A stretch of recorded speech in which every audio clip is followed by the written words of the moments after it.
Donc, bienvenue, chers étudiants, sur la chaîne YouTube Bakara Biologie. Toujours avec la pharmacologie et la pharmacocinétique des médicaments. Donc, après avoir vu l'absorption, la distribution, nous arrivons au métabolisme des médicaments. Donc, quand on parle du métabolisme, on parlera de la biotransformation donc, des médicaments et qui va se faire en deux parties. Donc,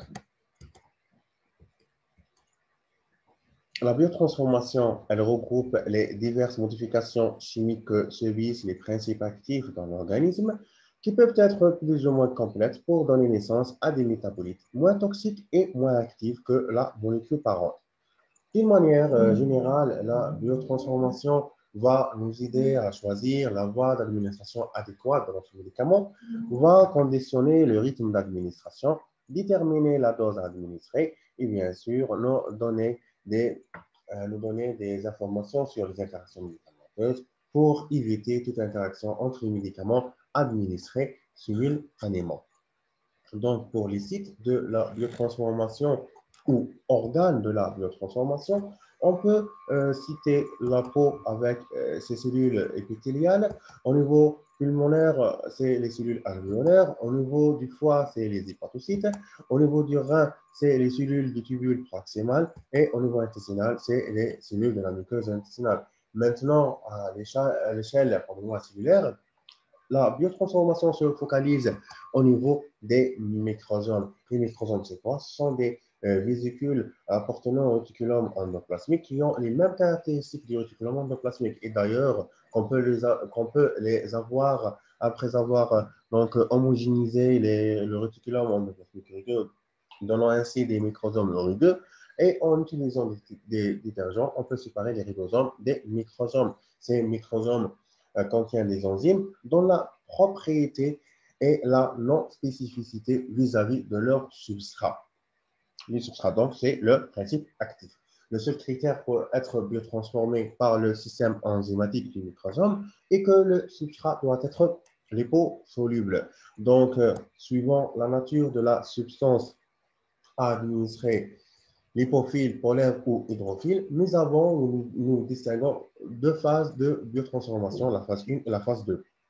Si la substance elle est lipophile, elle doit passer par la phase 1 et elle va subir de l'oxydation, la réduction ou l'hydrolyse, donnant des métabolites polaires. Ces métabolites polaires vont être conjugués pour donner des métabolites hydrophiles facilement éliminés par l'organisme. Si maintenant la substance elle est polaire, elle doit passer par la conjugaison pour donner donc la substance une deuxième substance, un métabolite hydrophile qui est facilement éliminé par l'organisme. Et si notre substance elle est hydrophile, elle va circuler dans la circulation sanguine et va être facilement éliminée par les urines, donc une élimination rénale. Donc, par rapport à la phase 1, donc elle est dite une phase de fonctionnalisation avec modification des groupements fonctionnels et ainsi le changement de la structure primaire du principe actif. Cette phase 1 contient plusieurs réactions chimiques, à savoir l'oxydation. Donc, c'est quoi l'oxydation? C'est une combinaison d'un substrat avec l'oxygène, donnant un oxyde. Cette réaction dans laquelle un atome ou un ion perd des électrons. Autre réaction, on a la réduction. La réduction, c'est une réaction au cours de laquelle un ou plusieurs atomes d'une molécule ou d'un ion gagnent des électrons. On a l'hydrolyse. L'hydrolyse, c'est une décomposition chimique d'un corps en présence d'eau. Et puis, on a la décarboxylation, qui est une réaction au cours de laquelle une molécule de dioxyde de carbone est éliminée. Maintenant, si on voit détailler un petit peu ces quatre types de réactions. Quand on parle de l'oxydation, il faut savoir que pour l'oxydation, on a deux types. Une oxydation qui est un cytochrome P450 dépendante et une oxydation qui est non cytochrome P450 dépendante. Donc, pour le premier type d'oxydation, qui est une oxydation cytochrome P450 dépendante, on peut retrouver l'enzyme clé, c'est le cytochrome P450, qui est une hémoprotéine monooxygénase NADPH dépendante, dont la principale fonction est de catalyser l'oxydoréduction d'un grand nombre de composés organiques localisés principalement au niveau hépatique, mais aussi au niveau intestinal. Donc, pourquoi cette enzyme-là est dite hémoprotéine? Parce que tout simplement, elle contient l'hème avec une portion protéique et cet hème-là a un noyau ferrique.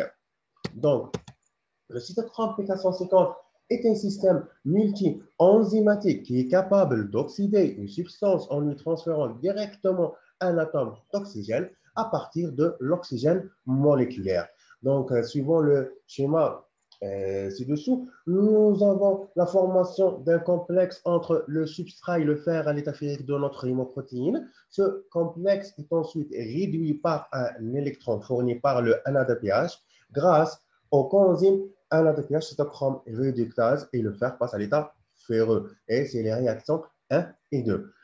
Ensuite, l'oxygène moléculaire se fixe sur le fer ferreux et un deuxième électron apporté par le NADPH grâce au coenzyme NADPH cytochrome réductase, réduisant ainsi ce nouveau complexe. Et donc, nous avons la formation d'un hydroperoxyde et c'est la réaction 3 et 4. Enfin, la molécule d'oxygène est transférée sur la molécule à métaboliser et nous avons la libération d'une molécule d'eau.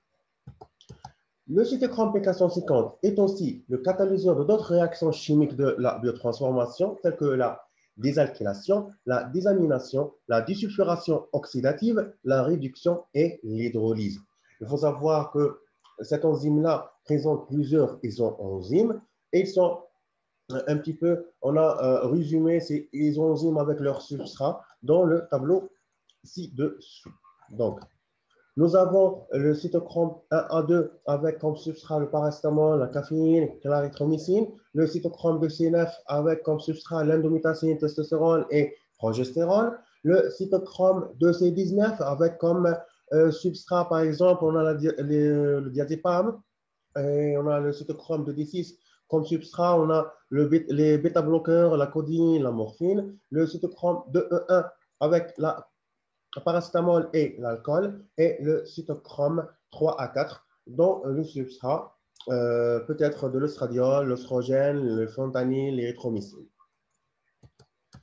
On passe maintenant au deuxième type d'oxydation, qui est une oxydation non cytochrome P450, donc dépendante. Donc, elle fait intervenir plusieurs enzymes, telles que les monoamine oxydase, les MAO. Ce sont des enzymes localisées dans les mitochondries de différents tissus, comme le système nerveux central, au niveau des terminaisons nerveuses, au niveau hépatique, au niveau des plaquettes sanguines.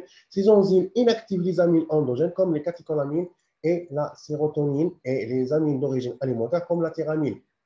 La thyramine, qui est une substance qui provoque des crises hypertensives nocives, qu'on peut la retrouver au niveau des fromages, poissons salés, les levures.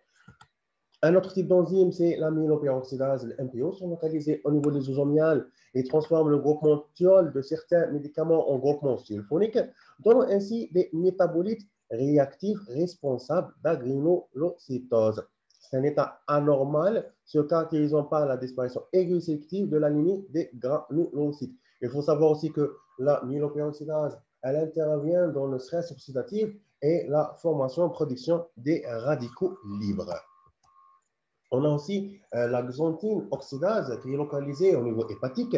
Il se forme libre dans le sang. Elle métabolise les médicaments avec une structure xanthique en acide urique correspondant, comme c'est le cas de la caféine et la thiophiline. Autre type d'enzyme, on a la monooxygénase dépendante de la flavine adénine dinucléotide, les FAD, localisée au niveau des microsomes, catalyse l'oxydation de divers composés, à savoir des composés aminés, soufrés, séléniés, tels que les pesticides, organophosphorés. Deux enzymes clés sont impliquées dans ces réactions-là, comme la cyclooxygénase et la peroxydase. C'est un système moins dépendant de la structure du substrat et donc susceptible de catalyser l'oxydation de large variété de substrats.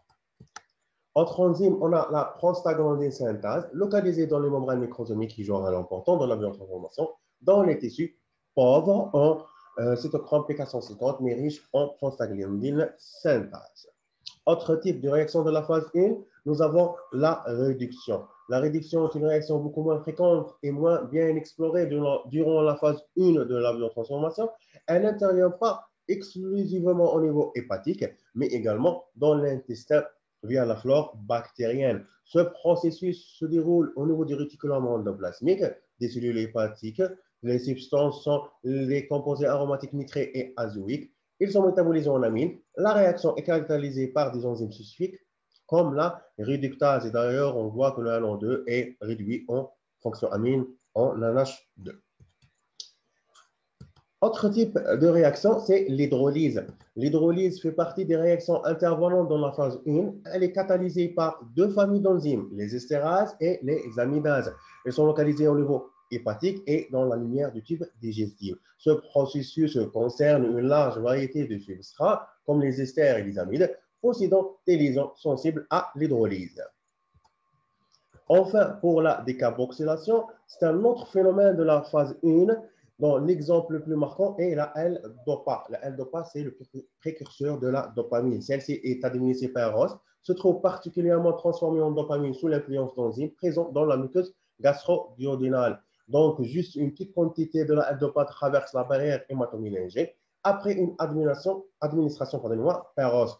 Pour ce type de réaction, une administration conjointe de la L-DOPA avec un inhibiteur de la décarboxylase est préconisé pour qu'une grande quantité de la L-DOPA arrive au niveau central et qui sera transformée en dopamine par la dopa-décarboxylase centrale.